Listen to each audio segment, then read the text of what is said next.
At the heart of Central Asia lies a country shaped not by isolation, but by passage. For centuries, routes crossed here. Cultures met, and movement became a way of life. This is Uzbekistan, where the Silk Road flowed. For thousands of years, this land functioned as a meeting point where exchange took place and ideas paused before moving on. It grew inward, shaped by oases, rivers, and trade corridors cutting through desert and steppe. Geography here never rewarded speed. It demanded planning, endurance, and memory. Along the Silk Road, cities emerged not as final destinations, but as systems, places designed to receive travelers, preserve knowledge, and survive distance. From Samarkand and Bukhara to Khiva and the Kyzylkum desert, movement itself became the condition of life, carrying layered histories into the present. Welcome to The Wandering Guy, where wandering turns into wonder.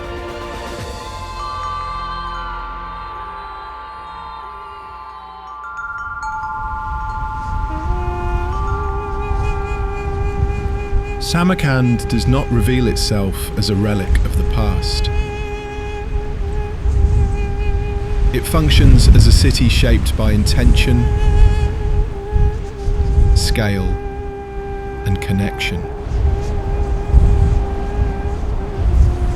Situated within a fertile oasis fed by the Zarafshan River, Samarkand emerged where movement naturally slowed and routes converged. In a region dominated by desert and steppe, access to water made permanence possible, and geography made influence inevitable.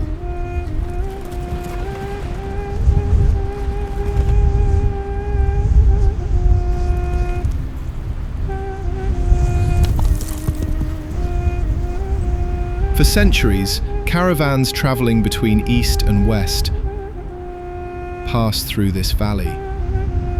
Goods arrived, but so did languages, beliefs, and methods of learning.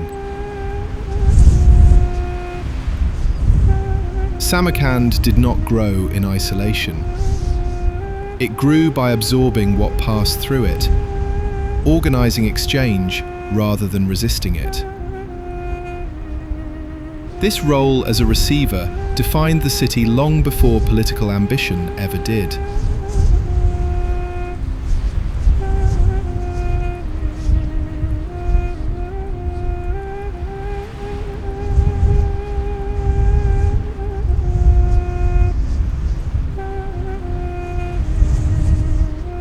That ambition reached its peak in the 14th century, when Timur chose Samarkand as the centre of his empire. His goal was not simply control, but concentration. Power here was expressed through gathering of artisans, scholars, architects, and knowledge from across the known world. The city became a deliberate project, designed to signal authority through order, proportion, and permanence.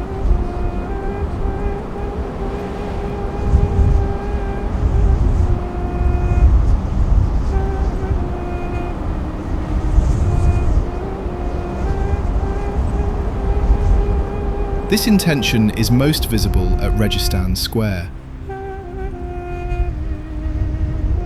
3 madrasas face one another across an open space that feels both monumental and controlled. The architecture does not overwhelm through height alone. It defines space through symmetry, repetition, and scale. These were institutions of learning as much as symbols of rule, reflecting a belief that influence extended beyond armies into knowledge and education.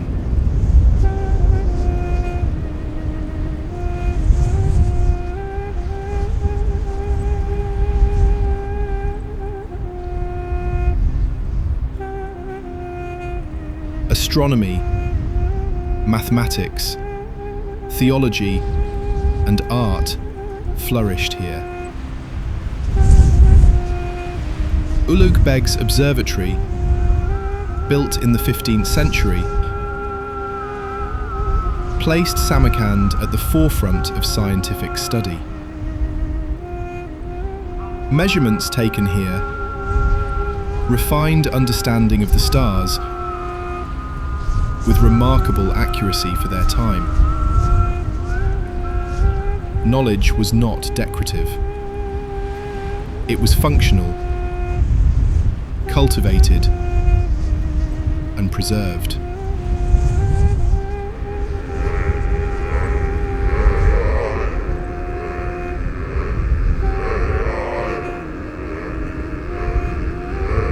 Yet Samarkand was never designed to separate daily life from its institutions.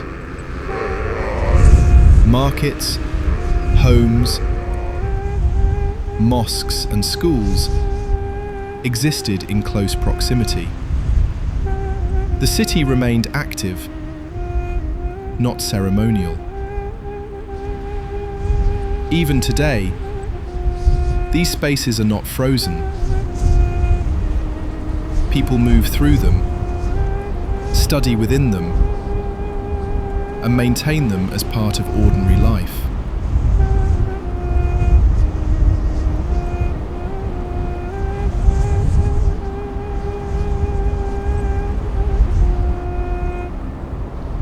What defines Samarkand is not a single monument, but coherence. The city was built to organize movement, manage exchange, and hold meaning in a region defined by transit. Its scale reflects confidence, not excess. Its endurance reflects planning rather than chance.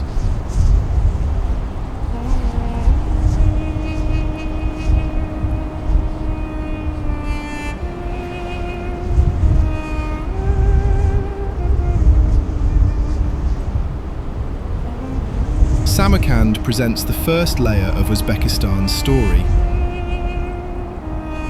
A place where exchange settled long enough to become structure.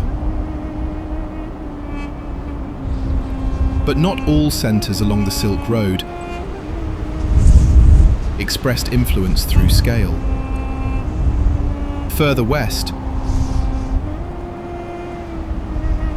another city chose a different path. One defined less by display and more by continuity.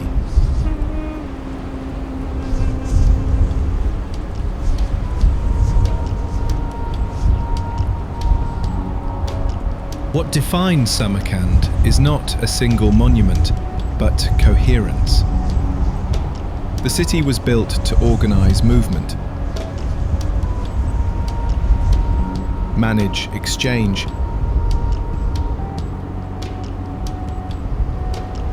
and hold meaning in a region defined by transit.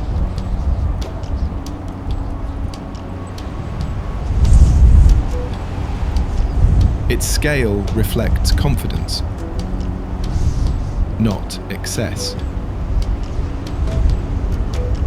Its endurance reflects planning rather than chance. Samarkand presents the first layer of Uzbekistan's story.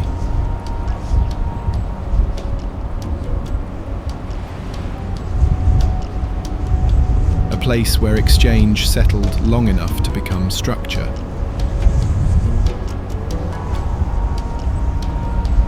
But not all centers along the Silk Road expressed influence through scale.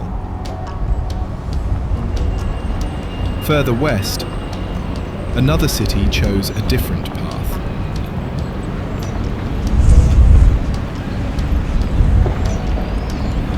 One defined less by display and more by continuity. This inward focus shaped the city's architecture. Structures are earth-toned and compact.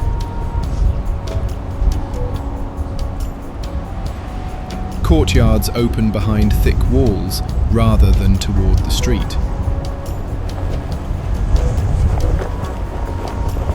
Sound softens.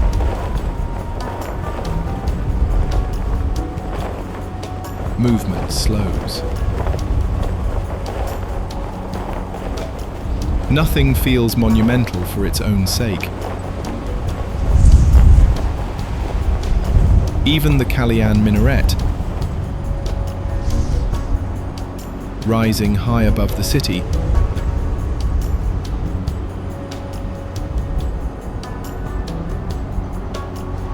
served practical roles. Calling the faithful to prayer and guiding caravans across the desert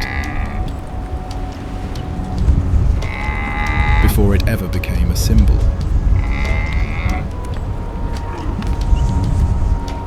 Unlike imperial capitals that changed with each ruling power,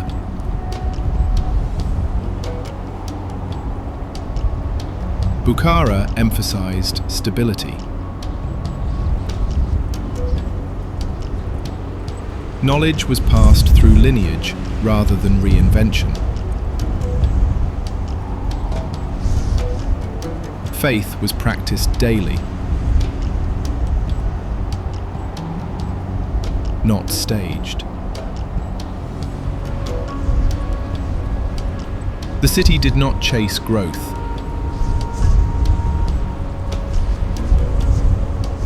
It refined what already existed.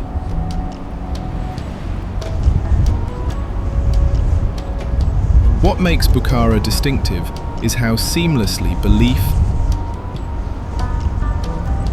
learning, and routine coexist. Sacred spaces are not separated from daily life. Shops open beneath ancient arches. Students gather where scholars once taught. The past is not reenacted. It continues. Bukhara represents a second layer of Uzbekistan's identity. A place built not to gather movement, but to hold it.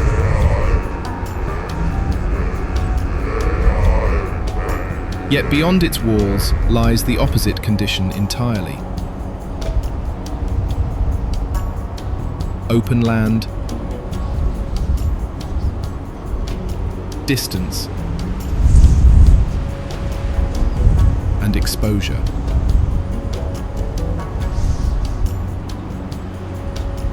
To understand how these cities survived, we now have to step outside them.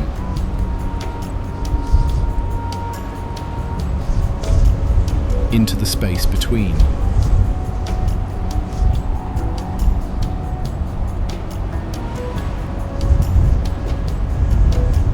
Khiva feels immediately different from the cities that came before it. Where Samarkand projected scale and Bukhara cultivated continuity, Khiva chose enclosure.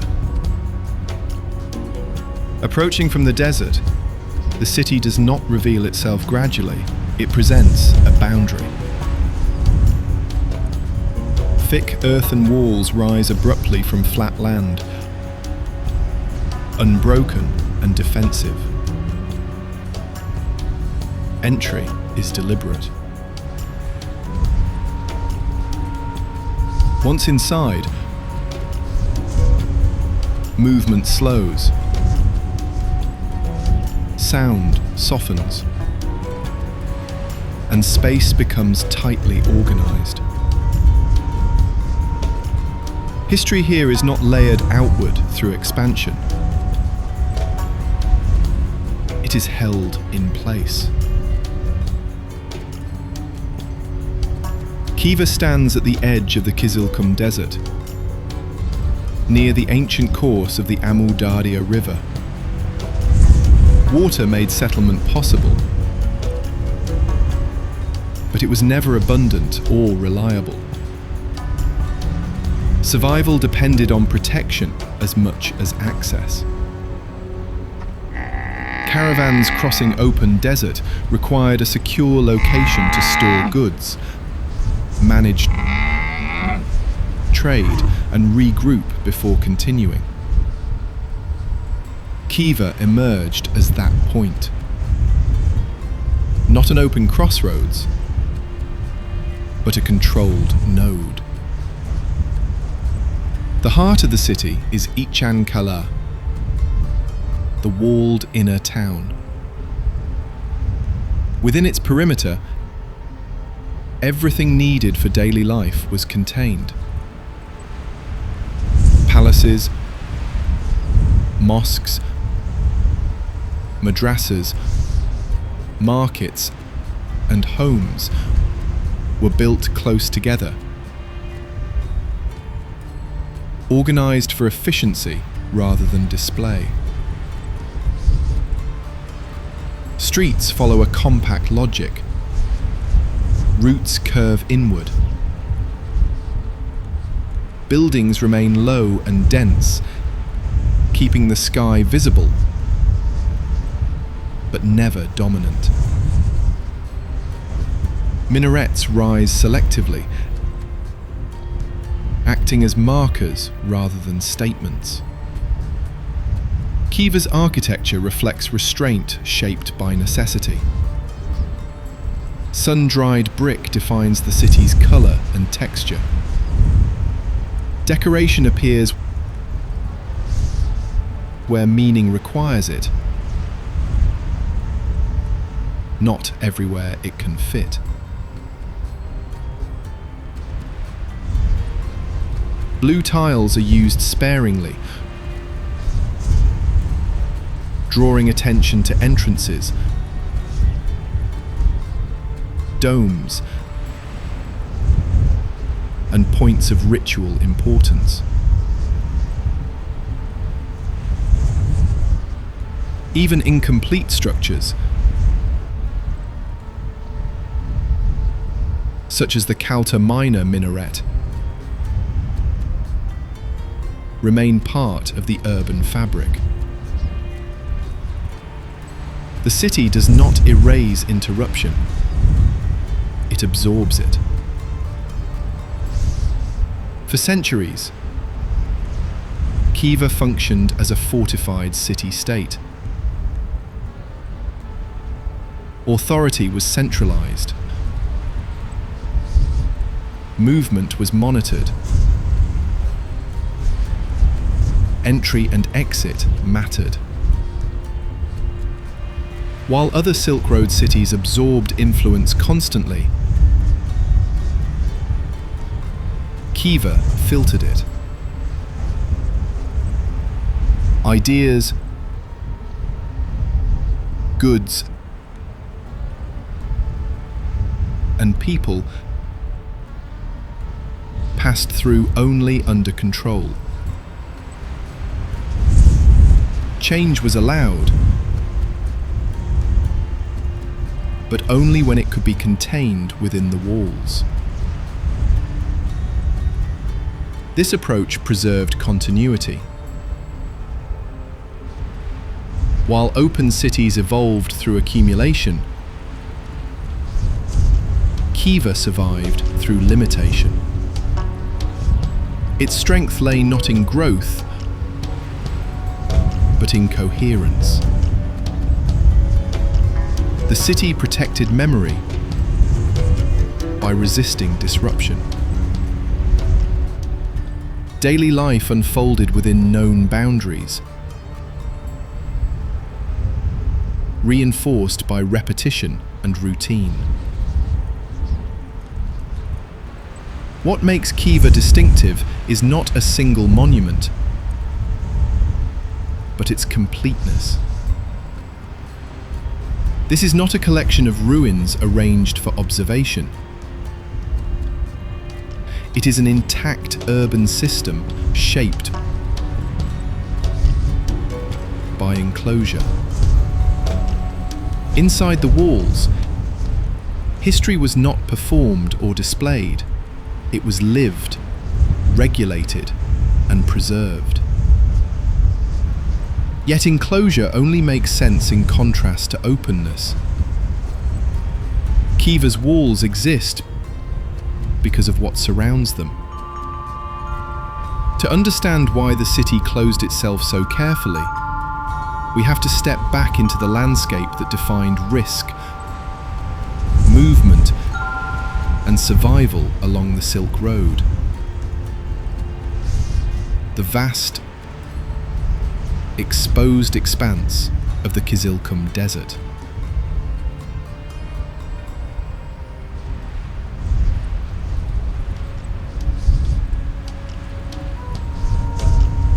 The Kyzylkum desert is not an empty space between cities.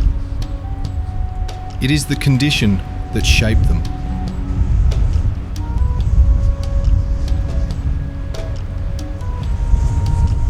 Stretching across more than 300,000 square kilometers, the Kyzylkum is one of Central Asia's largest deserts. Its name means red sand, but the landscape is more complex than dunes alone. Much of the terrain is semi-desert and steppe, broken by gravel plains, low ridges, and sparse vegetation adapted to extreme dryness. Summer temperatures regularly exceed 40 degrees Celsius. In winter, the same ground freezes. Water is scarce, seasonal, and unreliable.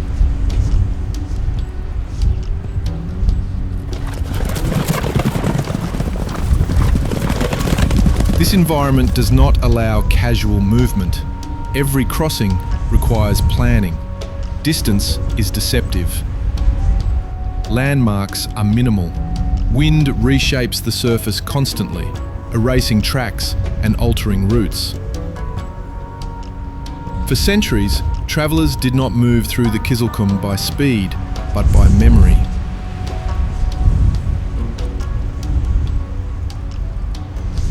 The desert sits between the great historical cities of Uzbekistan, Samarkand, Bukhara, and Khiva, and it explains why those cities exist where they do. Oases determined settlement, wells dictated routes. Caravan paths followed knowledge passed orally from guide to guide. A mistake here was not inconvenient, it was fatal.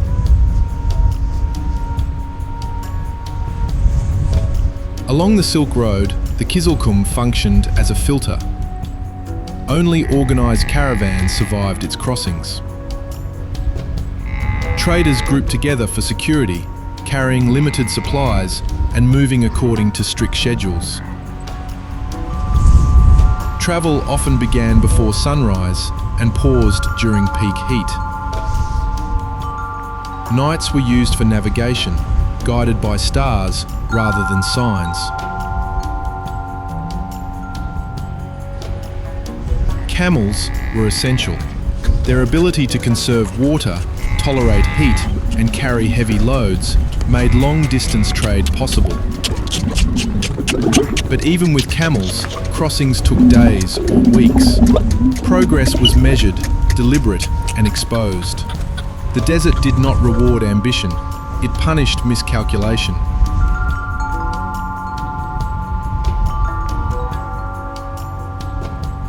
This constant risk shaped how cities on either side developed. Samarkand and Bukhara were not built to dominate land. They were built to absorb movement, to offer water, shelter, markets, and repair after desert crossings. Knowledge accumulated there because movement slowed, trade routes paused, scholars stayed.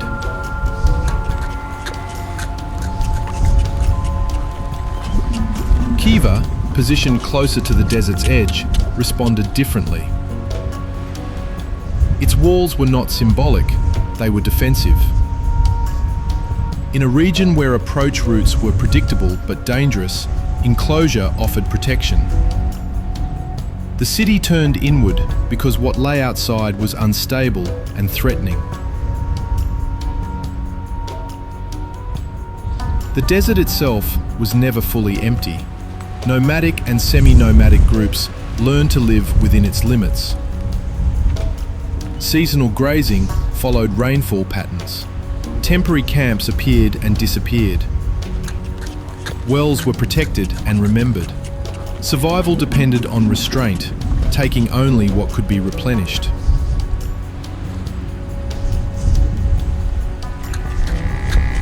Unlike agricultural regions, the Kyzylkum did not support surplus.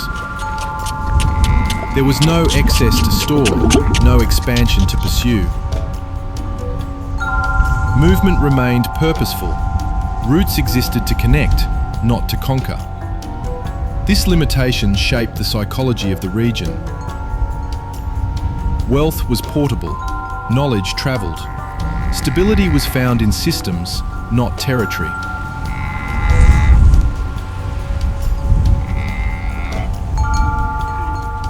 Even today, much of the Kyzylkum remains sparsely populated. Modern roads cut through parts of the desert, but large areas still resemble the conditions faced by caravans centuries ago. Wind, heat, and distance continue to dominate. The land has not been transformed.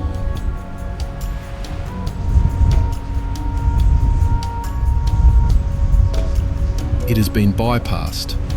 What the Kyzylkum reveals is the cost behind Central Asia's cultural richness. The exchange of ideas, goods, and belief did not happen easily. It required endurance. Every manuscript, every commodity, every tradition that passed through these routes survived this landscape first.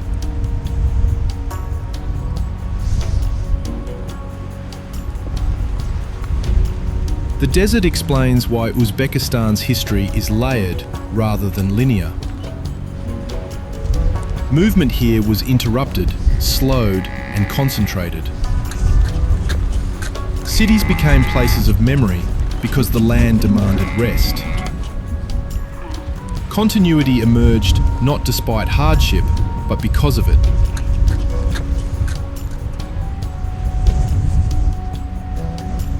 The Kyzylkum is not a backdrop to Silk Road history.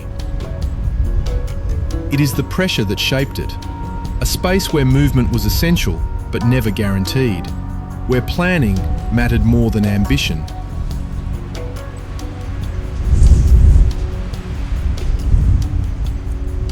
And where survival depended on knowing when to move and when to stop. Beyond this open, exposed terrain, the story changes again. Where movement once carried risk, stability had to be protected. And nowhere was that protection more deliberate than behind the walls of Khiva.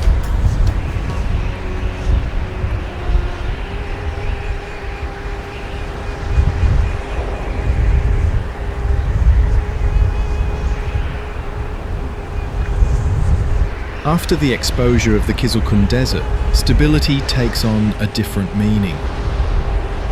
Tashkent represents the moment where movement no longer dominates survival, and where systems begin to replace endurance.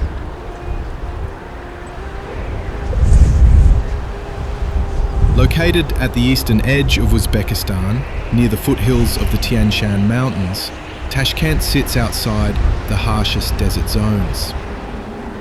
Rivers and irrigation canals made long-term settlement possible here, allowing agriculture, trade, and population growth to develop more consistently than in the oasis cities further west. Geography did not isolate Tashkent, it connected it.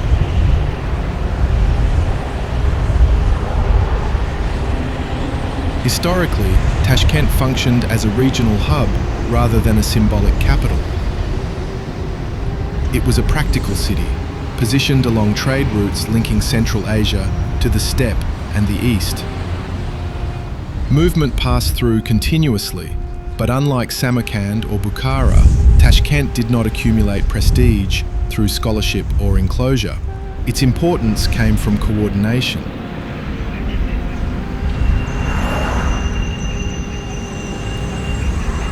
That role intensified in the 20th century. A devastating earthquake in 1966 destroyed much of the historic city. Reconstruction followed rapidly, guided by Soviet planning principles. Streets were widened, neighbourhoods were reorganised. Infrastructure replaced organic growth. Rather than preserving a single historical layer, Tashkent absorbed a new one.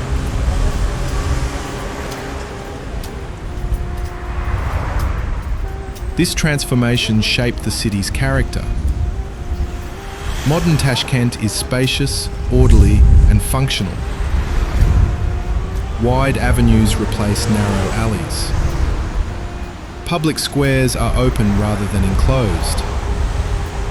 Buildings are distributed, not compressed. Movement here feels regulated, but not constrained.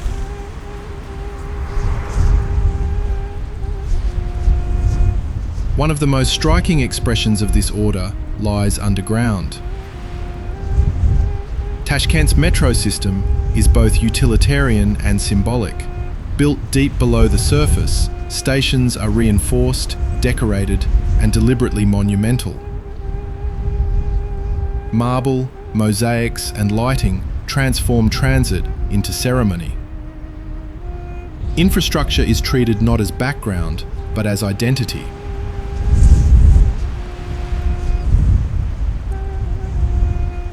Above ground, daily life follows predictable rhythms. Markets, schools, offices, and residential districts operate within clearly defined zones. Faith remains present, but integrated. Mosques exist alongside apartment blocks and government buildings without spatial separation.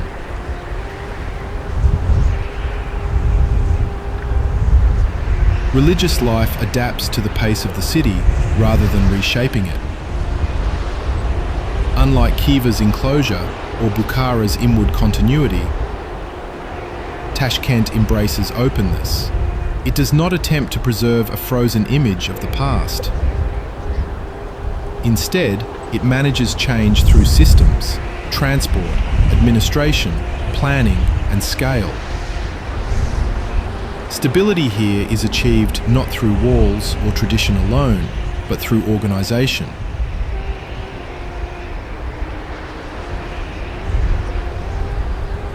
As the capital of modern Uzbekistan, Tashkent carries the weight of history without replicating it. It does not compete with older cities for symbolic authority, it complements them. Where Samarkand gathered knowledge, Bukhara preserved it, Khiva defended it, and the desert tested it, Tashkent coordinates it.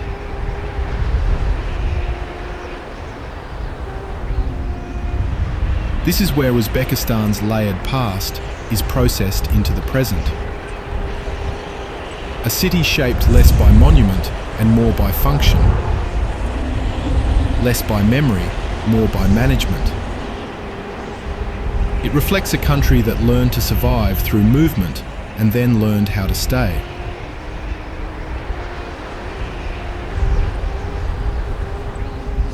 Tashkent closes the circuit of the Silk Road story, not as an endpoint, but as a system that holds together everything that came before.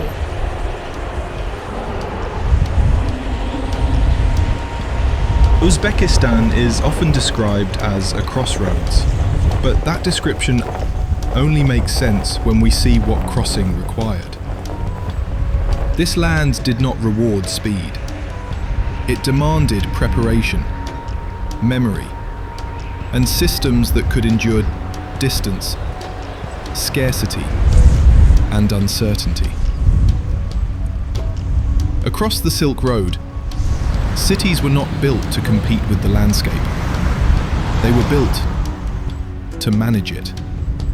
Samarkand used scale and learning to attract movement. Bukhara preserved knowledge by holding it close. Khiva enclosed history because openness carried risk.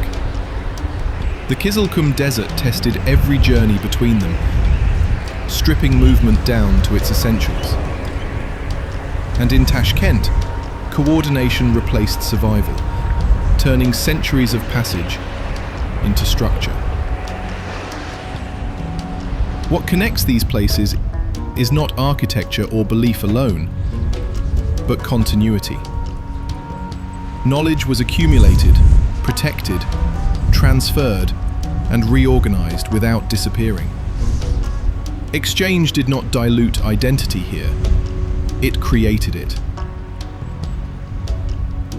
Uzbekistan was never shaped by a single empire or era. It was shaped by repetition, roots reused, cities revisited, systems refined over time. History did not end when caravans disappeared. It adapted, settling into streets, institutions, and daily routines. This is a country where movement left permanent traces, where survival became knowledge, knowledge became culture, and culture learned how to remain. Uzbekistan reminds us that history does not always move forward in a straight line. Sometimes it circulates, crossing the same ground again and again, changing not by replacement, but by accumulation. And in that accumulation, a landscape of passage became a place that endures.